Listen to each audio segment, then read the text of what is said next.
তালিকা করুন। যদি তালিকা করতে থাকেন সব গুনার মাঝে 1 নাম্বার গুনার নাম হলো শিরিক, যেটার ক্ষমা নাই। ওইটা হয় প্রকাশ্যে, কিন্তু ডাকাতি এবং চুরি দিনের বেলা ডাকাতি হয় খুব কম, যত ডাকাতি হয় রাতে অপ্রকাশ্যে, মানুষ যেন টের না পায়। যারা চুরি করে তারা একবার ডানে তাকায় আর একবার বামে তাকায়, ঠিক না? কেউ দেখতে লুডি। যারা দুধে পানি মিশায়, বাজারে আইনা কয়জন মিশাইছে? এই কিশোরগঞ্জের মানুষ কথা কয় না কি? আপনাদের এলাকায় দুধে পানি মিশাই না লোক নাই? আচ্ছা, বাজার আইনা কয়জন মিশাইছে? একজন না। কোথায় মিশায়? কোথায় মিশায়? আচ্ছা, বাড়ির মানুষের সামনে উঠানে মিশাইছে? কই মিশাইছে? গোপনে। দেখেন, এটা বুঝে সে অপরাধ, তাই গোপনে দরজা জানালা লাগাইয়া বৌরব কয়টু পাহারা দেখো আইব। আমার দোস্ত, পানি মিশানো দুধে অন্যায় কবিরা গুনাহ সে বোঝে, তাই লুকায়া করে। মিথ্যা যারা বলে কবিরা গুনাহ বোঝে, এমন ভাবে মিথ্যা বলে আপনি বুঝতে পারবেন না এটা যে মিথ্যা কথা। লিখে রাখছে খাঁটি গরুর দুধ পাওয়া যায়। তো দোকানদারের ছেলে দোকানদারের কই, বাবা দুধের মাঝে এমনি পানি মিশাইয়া বিক্রি করো, এটা তো একটা গুনাহ। আবার লেখছো খাঁটি গরুর দুধ, ডাবল গুনাহ, এটা কোয়া কি দরকার? লেখা মুচ্ছা লাভ।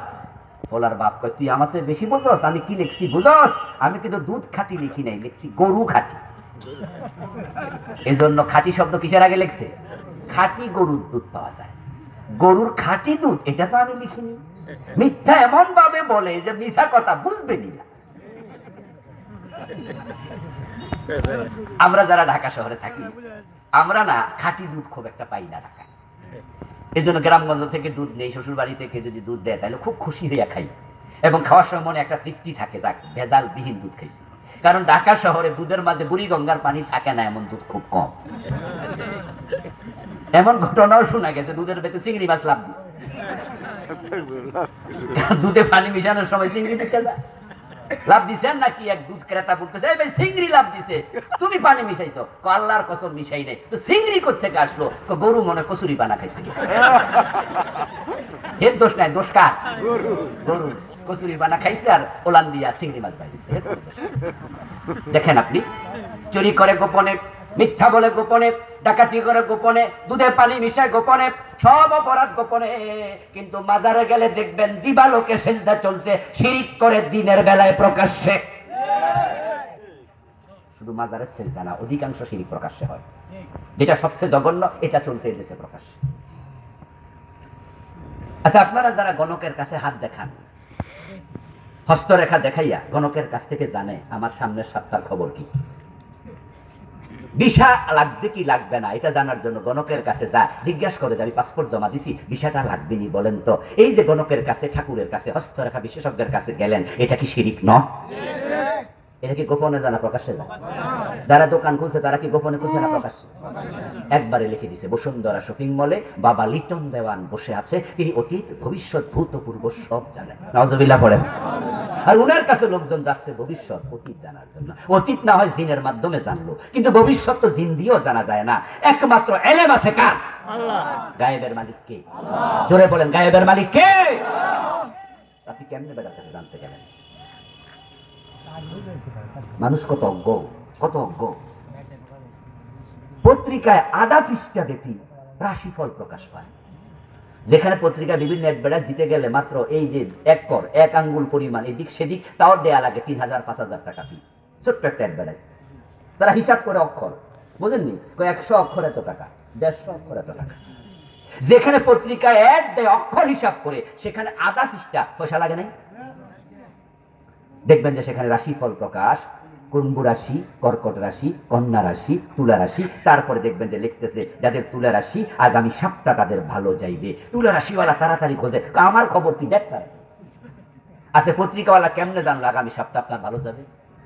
1 সেকেন্ড পরে কি হবে একমাত্র কে জানে? একটু জোরে বলেন, কে জানে? আচ্ছা, আমাদের সাভারে রানা প্লাজা ভেঙে পড়ছিল, মনে আছেনি আপনাদের? আচ্ছা, অনেকেরই মনে আছে, সচেতন মানুষ আপনারা। আচ্ছা, রানা প্লাজা যেদিন ভেঙে পড়ছে 5 মিনিট আগেও যদি জানতো, তাহলে কি এখানে গার্মেন্টস কর্মী একজনও থাকতো? তো বাংলাদেশে এত গণক কেউ করলো না কেন? যে বসুন্ধরা শপিং মলে বাবা লিটন দেওয়ান বসে আছে ভবিষ্যৎ জানানোর জন্য, ওখানে গত কয় বছরে আগুন লাগছে 2 বার, নিজেরটাই তো জানলো না। তো মানুষ কেমনে বিশ্বাস করবে? মানুষ বান্দরের কাছে যায়, টিয়া পাখির কাছে যায়, হিন্দুর কাছে যায়, হাতের রেখা দেখাচ্ছে। কুমিল্লা ছাত্র জীবনে টাউন হল ময়দানে আল্লামা সাইদি রাহিমাহুল্লাহ তাফসীর শুনতে গেছিলাম। তো হুজুর আলোচনায় বলছে, কারো বাড়িতে যদি গণক আসে, ঠাকুর আসে, এসে হাতের রেখা দেখে বলে যে আপনার সামনের মাসে বিপদ আছে, আমাকে 1111 টাকা দেন, আমি বিপদ কাটিয়ে দেব। টাকা না দিয়া কষাইয়া পারলে একটা থাপ করতে দেন। রেগে গেলে বলবেন, মহাশয় রাগেন কেন? আমার আগামী মাসের বিপদ টের পাইলেন, নিজের আজকে সকালের বিপদ টের পাইলেন না। আমার বাড়িতে আসলে এত বড় বিপদে পড়বেন, এটা বললেন না। আর 1111 টাকা দিলে যদি আপনি আমার বিপদ কাটতে পারেন, নিজে থাপ্পরের বিপদ কাটলে তো আর এই থাপ্পর খাওয়া লাগতো না। কাটলেন না কেন? দোষ কি আমার? আমার বন্ধু, যে এলাকায় পীরের মাজার আছে সে এলাকায় শিরকের বাজার মিলে। বাজার, মাজারে মানত করা শিরিক, মাজারে সেজদা করা শিরিক, মাজারের কাছে চাওয়া শিরিক। মাজারগুলোতে গেলে দেখবেন দিনের বেলা মোমবাতি জ্বলে। এই মোমবাতি আসলে করতে জিবরিল আমিন দিয়ে গেছে, এলাকার লোকেরা দিচ্ছে। মাজার, মাজার এটা শিরকের একটি আস্তানা। কোন ভালো মানুষেরও মাজার হবে না। ইসলামে কবর উঁচু করার অনুমতি নাই, আর মাজার তো দূরের কথা। আপনারা যারা মক্কা মদিনায় গেছেন, হজে গেছেন, কয়জন সাহাবীর মাজার পেয়েছেন? বাকি গোরস্থানে কত হাজার হাজার সাহাবী শুয়ে আছে, মুআল্লা গোরস্থানে হাজার হাজার সাহাবী শুয়ে আছে, ওই মাজার। বরং মক্কা বিজয়ের পরে রাসূলুল্লাহ সাল্লাল্লাহু আলাইহি ওয়াসাল্লাম আলী রাদিয়াল্লাহু তাআলা আনহুকে পাঠালেন, আলী যাও, মক্কার চারপাশে যত উঁচু কবর পাবে সবগুলো ভেঙে সমান করে দাও। ভালো মানুষের মাজার হইল শিরিক হয়। যেমন শাহজালাল, শাহপরান রাহমাতুল্লাহি আলাইহিমা, দুইজন আল্লাহর প্রিয় বান্দা মুজাহিদ, ইয়ামান থেকে দেশে শিরকের বিরুদ্ধে যুদ্ধ করতে এসেছেন, দাওয়াতি কাজ করতে এসেছেন। সে শাহজালালের মাজারে মোমবাতি আছে না? অভাব না, আমি নিজেই তো, আমি একাধিকবার গিয়েছি। ওই জায়গায় গেলে সালাম দিয়ে আসি একটু। শাহপরান মাজার, সেখানে আমি দেখলাম পাহাড়ের উপরে একটি ছোট্ট জায়গা, ওর উপর গাছ আছে একটা এত মোটা মাজারের উপরে। আমি গিয়ে দেখি একটা লোক সেজদায় পড়ে আছে। ভালো মানুষ ওনারা, কিন্তু কবরের সেজদা চলছে, মাজার বানাইছে তাই। দোস্ত, মাজারে যাবেন না, মাজারে মানত করবেন না। আর আপনাদের বিবেকটা গেল কোথায় আমি বুঝলাম না। মাজারে যে লোকটা আছে ধরে নিলাম তিনি ভালো মানুষ। এই যে গোলাপ সাহেব, আমাদের গুলিস্তানে বিশাল মাজার, এই যে ওনার মাজারে আপনি, ওনার কি আছে, মাজারের চারপাশে এত মোটা মোটা দিয়া রড দিয়া ইয়ে বানাইছে। পাবলিক কি করে, রডের সিপা দিয়ে 1000 টাকা নোট দিয়ে দেয়। মহাব্বতের ঠেলা কি? গোলাপ সাহেব মাজারে 1000 টাকা মানত করছে, দিছে। আচ্ছা আপনাকে আমি বলি, 1000 টাকা যে দিলেন উনি পাইছে কোথায়? 1 টাকা না। যদি আপনি কবর ছিদ্র করে দিতেন তাহলে বুঝতাম যে মহাব্বত ঠিক আছে। কথা বলেন নাই? যে উনি তো কবরের নিচে আছে, ছিদ্র মিদ্র করে বলতেন যে বাবা যান দিয়া গেলাম, এটা দিয়ে চাটা খান। একা একা শুয়ে আছেন যেহেতু, এটা চা নাস্তা খেতে থাকে, তাও তো বুঝতাম যে ঠিক আছে, বিবেক মরে নাই। কিন্তু আপনি যে 1000 টাকা ওনার এখানে দিলেন, আচ্ছা উনি কয় টাকা পাইছে? 1 আনা পাইছেনি তো, দিলেন কারা, খাইলো কেনা? আচ্ছা এবার বলুন তো, খাওয়ার কিছু লোক আসেনি? আছে, মানে এই জন্যই মাজারে বড় মশওয়ালা দেখবেন, বড় পেটওয়ালা দেখবেন, এক একটা খাইতে খাইতে একবারে পেট 2 মণ ওজন বানাইলেছে। এমন পেটও আছে নিজে চুল খাইতে পারে না, লাঠি দিয়ে চুল কাটে, বিশাল বড় বড় পেট। আবার আপনারা যদি বলি এই ভাই মাজারের টাকা খাই লাগবেন, বলেন কি হুজুর কি কইলেন, মাজারের টাকা খামু, এটা জায়েজ হবে, কিন্তু মাজারের সিন্নি খান কেমনে? ওইটা জায়েজ হলো কোনটা, কোন কাজ? আচ্ছা মাজারে যখন সিন্নি দেয়নি, বিভিন্ন জায়গায় হেসুরি দেয়, সিন্নি দেয়, 2 সিন্নি পাঠাই দাও মাজারে।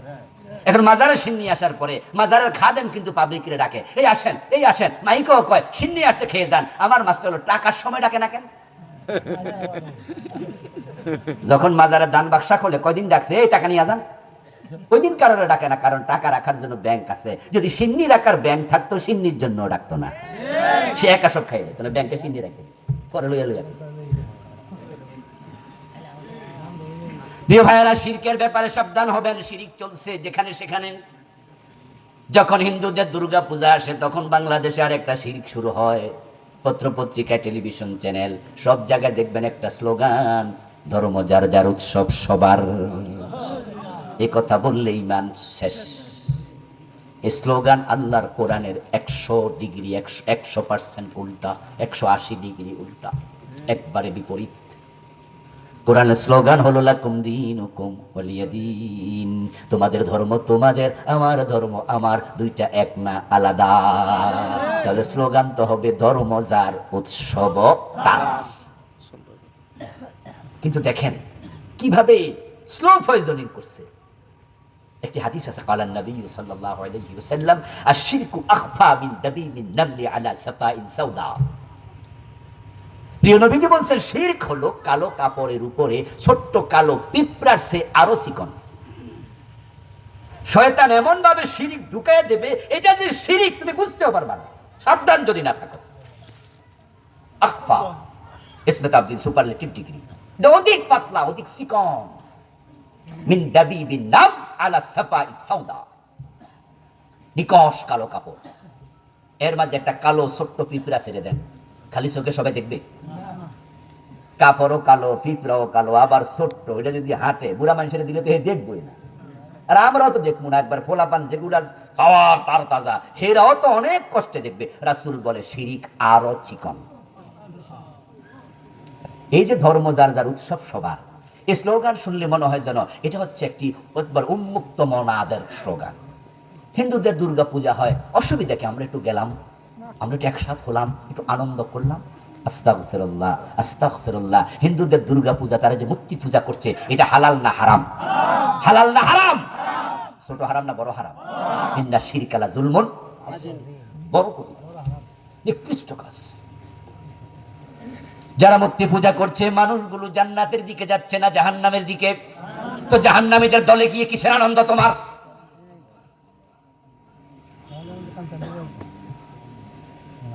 ওমান ইউশরিক বিল্লাহি ফাকান্নামা খাররা মিনাস সামা।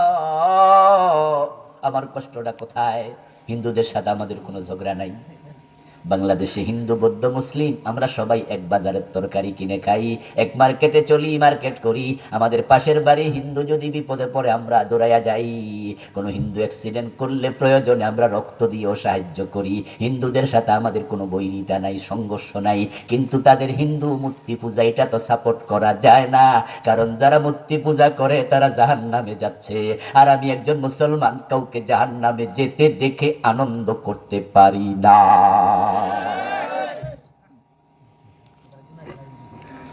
আল্লাহ বলেন মান ইউশরিক বিল্লাহি ফাকান্নামা খাররা মিনাস সামা। বাংলা অর্থ হলো, যে ব্যক্তি আল্লাহর সাথে শিরিক করে সে যেন আসমান থেকে লাফ দিয়া মাটিতে পড়ে। কি উদাহরণ!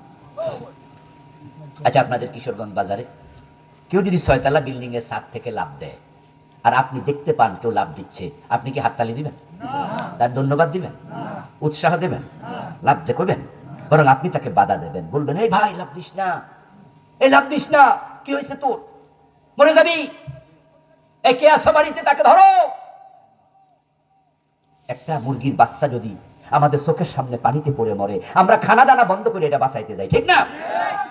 ওই যে ভাতের যে মার গালে না, এটা যখন গরম থাকে, এটা যদি মহিলারা রেখে দেয় ভাতের মার সহ একটা ডেক্সি, ওখান দিয়ে রওনা দিয়ে একটা ছোট্ট মুরগির বাচ্চা পড়ে গেলে আমরা যদি খানার ফাঁকে থাকি, আমরা খানা বন্ধ করে দৌড় মারি, এটার আগে বাঁচাই না, এটা গাছ হইলে যাবো, গরম তো।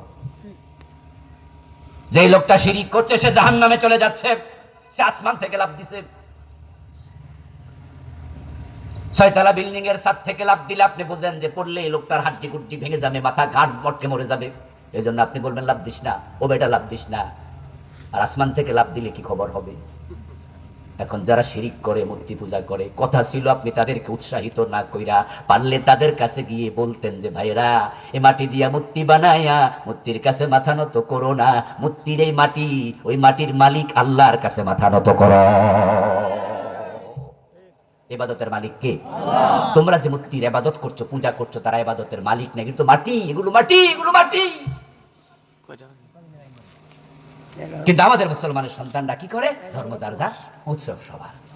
শারদীয় দুর্গা পূজার শুভেচ্ছা দেয়, আস্তাগফিরুল্লাহ, মাস শেষ তো মাস। ঢাকা শহরে দেখলাম, পুরান ঢাকায় মাওলানা মহিউদ্দিন খান রাহিমাহুল্লাহ, ওনার বাড়িতে গেলাম যখন তিনি জীবিত ছিলেন, এক কাজে বাড়ি গেলাম, পুরান ঢাকা ওনার বাড়ি। আপনাদের কিশোরগঞ্জের সন্তান তো নাকি? জানেননি? গফরগাঁও বাড়ি। মাওলানা মহিউদ্দিন খান রাহিমাহুল্লাহর বাড়িতে যাওয়ার সময় ওনার বাড়ির পাশে রাস্তার মাঝে দেখি কালো একটা বড় ব্যানার টানানো, লেখা শারদীয় দুর্গা পূজার শুভেচ্ছা, নিচে লেখা আলহাজ আব্দুল জলিল। আমি অবাক হলাম, হাজী সাহেব কিসের শুভেচ্ছা দিল?